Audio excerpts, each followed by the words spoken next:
सर्वमंगल मांगल्ये शिवे सर्वार्थ साधिके शरण्ये त्र्यंबके गौरी नारायणी नमोस्तुते। नमस्कार दोस्तों, आज के इस वीडियो में हम जानेंगे माँ दुर्गा की आराधना, माँ दुर्गा की कृपा प्राप्त करने के लिए अनेक प्रकार के जो उपाय हम करते हैं उन सभी में अक्सर हम सभी भटक जाते हैं अपने लक्ष्यों से। दोस्तों, हर किसी के जीवन में अलग अलग जरूरतें होती हैं।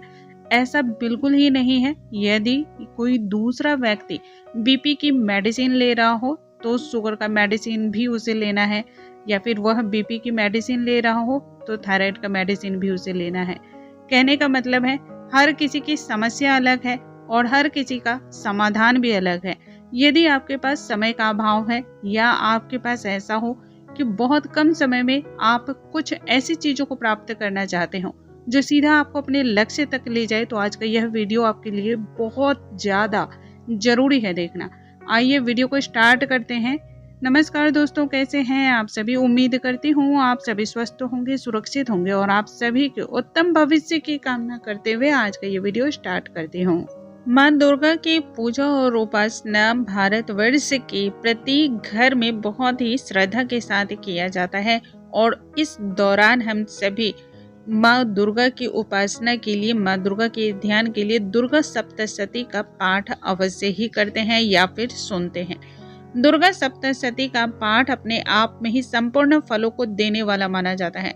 यह भी आप सभी जानते हैं कि दुर्गा सप्तशती के पाठ को स्थापित किया गया है क्योंकि इसके हर एक मंत्र में इतना ज्यादा प्रभाव है कि इसका दुरुपयोग करना बहुत ही ज्यादा आसान है। इसलिए दुर्गा सप्तशती का पाठ करने से पूर्व इसे शापोद्धार की क्रिया की जाती है। दुर्गा सप्तशती के पाठ में टोटल कुल संख्या जो श्लोकों की है वह 700 है और 700 श्लोकों के द्वारा आप अलग अलग कामनाओं की पूर्ति करते हैं।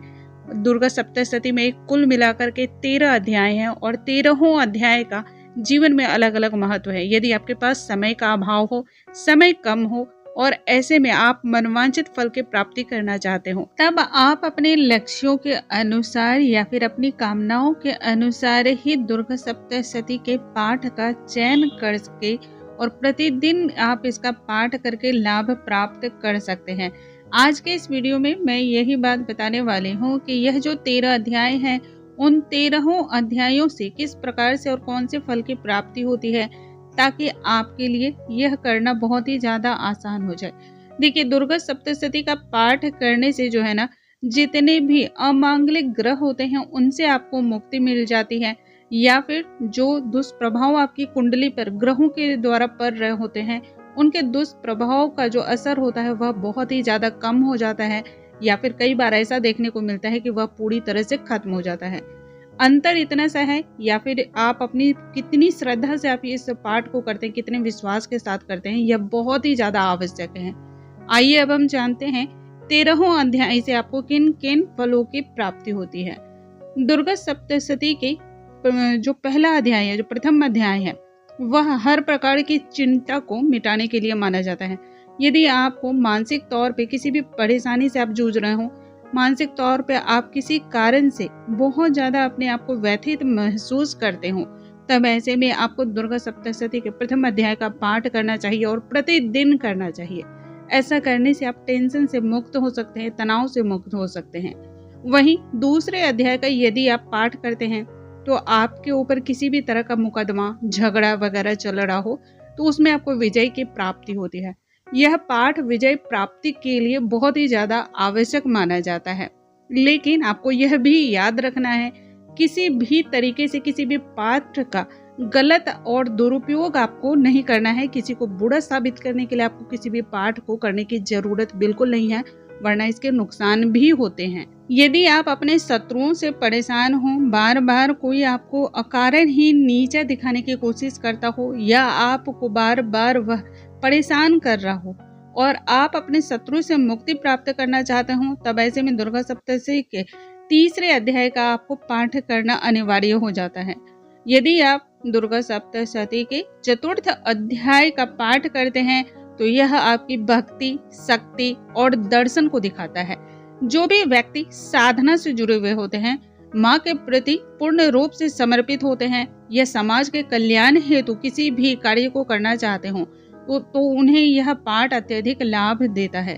यदि आप हर प्रकार की भक्ति, यंत्र, मंत्र, तंत्र, इन सभी क्रियाओं को करके थक चुके हैं, लेकिन जो भी आपकी अभिलाषा है, जो भी आपकी परेशानी या कष्ट है, उनसे आपको मुक्ति नहीं मिल रही हो और आप परेशान अत्यधिक हो रहे हो, तब ऐसे में आपको दुर्गा सप्तशती के पंचम अध्याय का पाठ जरूर करना चाहिए और नियमित तौर पे करना चाहिए। दुर्गा सप्तशती के यदि छठे अध्याय का आप पाठ करते हैं तो इससे आपके अंदर डर, भय या किसी भी प्रकार की यदि बाधा को आप महसूस करते हो तो उन सभी से आपको मुक्ति मिलती है। इसके अलावा जो भी क्रूर ग्रह माने जाते हैं जैसे कि शनि ग्रह, राहु, केतु, इन सभी ग्रहों के जो दुष्प्रभाव हैं इनसे मुक्ति मिलती है। तंत्र, मंत्र, जादू, टोना, भूत, प्रेत, इस तरह के जो भी डर और भय हैं इनसे आप यदि डर जाते हो या फिर ऐसा मन में आप किसी भी चीज की कल्पना भी करते हो तो आपको भयभीत अपने आप को महसूस करते हो, तब भी आपको दुर्गा सप्तशती के षष्ठम अध्याय का पाठ अत्यधिक लाभप्रद होता है। दुर्गा सप्तशती के 7वें अध्याय का यदि आप पाठ करते हैं तो यह सभी कामनाओं को पूर्ण करने वाला माना जाता है। सच्ची दिल से सच्ची कामना के साथ यदि आप 7वें अध्याय का पाठ करते हैं, बिना किसी को नुकसान पहुंचाए, बिना किसी को चोट पहुंचाए, तो आपकी जो भी कामनाएं होती हैं, जो भी इच्छाएं होती हैं, वह पूर्ण होने लगती हैं। यदि आप किसी भी तरह का वशीकरण करना चाहते हो या किसी को आप अपने वश में करना चाहते हो, गलत तरीके की बात मैं नहीं कर रही हूँ, यदि आप सही तरीके से किसी को भी अपनी बात को समझाना चाहते हो लेकिन वह आपकी बात को नहीं समझ पा रहा हो, तो अष्टम अध्याय का पाठ आपको अवश्य करना चाहिए। इसे वशीकरण के नाम से भी जाना जाता है, वशीकरण पाठ के नाम से भी जाना जाता है। यह अत्यधिक प्रभावशाली माना जाता है। जो भी मनुष्य निरंतर अष्टम अध्याय का पाठ करता है उस व्यक्ति के ऊपर में एक अलग सा आकर्षण दिखाई देता है। उस व्यक्ति के अंदर कुछ ऐसी ऊर्जाओं का समावेश हो जाता है कि दूसरे व्यक्ति को अपने आप ही वह चुंबक की तरह खींचता हुआ दिखलाई देता है। इसलिए अष्टम अध्याय का पाठ बेवजह का और व्यर्थ किसी को परेशान करने के लिए बिल्कुल नहीं करना चाहिए। यदि आप 9वें अध्याय का पाठ करते हैं तो आपके जो भी गुमशुदा लोग हो जाते हैं या फिर यदि आपकी पुत्र कामना की इच्छा है या किसी भी प्रकार की सिद्धि की आप कामना रखते हो या ऐसा रखते हो कि आपका कोई भी चीज खो गया है जो कीमती है, जिसकी कोई भी गणना नहीं की जा सकती है, जिसकी कीमत की कोई भी अंदाजा नहीं लगाया जा सकता है, तो यह पाठ उसको लौटाने का एक साधन है। इसलिए दुर्गा सप्तशती के यदि 9वें अध्याय का पाठ करते हैं तो आपको बहुत सोच समझकर करने की जरूरत है, अन्यथा आप इसका पाठ ना ही करें तो बेहतर है। यदि आप 13वां अध्याय का पाठ करते हैं तब यह अनिवार्य हो जाता है। यदि आप 10वें अध्याय को करते हैं तो इससे आपको बहुत ही सुयोग्य पुत्र की प्राप्ति होती है। ऐसे पुत्र की प्राप्ति होती है जो आपके कुल के नाम को रोशन करने वाली होती है। इसके अलावा यदि संतान किसी भी गलत राह पे चल रही हो और आप लाख प्रयत्न कर चुके हो लेकिन फिर भी संतान सही मार्ग को नहीं अपना पा रही हो, तब भी आपको दुर्गा सप्तशती के 10वें अध्याय का पाठ अवश्य करना चाहिए। 10वें अध्याय का पाठ करने से संतान के पूरे ही शरीर में एक ऐसी ऊर्जा का निर्माण होता है जो गलत कार्यों को करने से रोकता है, सही मार्ग पर चलने के लिए प्रेरित करता है और यह आपके कुल के नाम को रोशन भी करता है। यदि आप 11वें अध्याय का पाठ करते हैं तो यह आपके कारोबार, व्यापार और सुख समृद्धि की प्राप्ति के लिए बहुत ही ज्यादा बेहतरीन माना जाता है।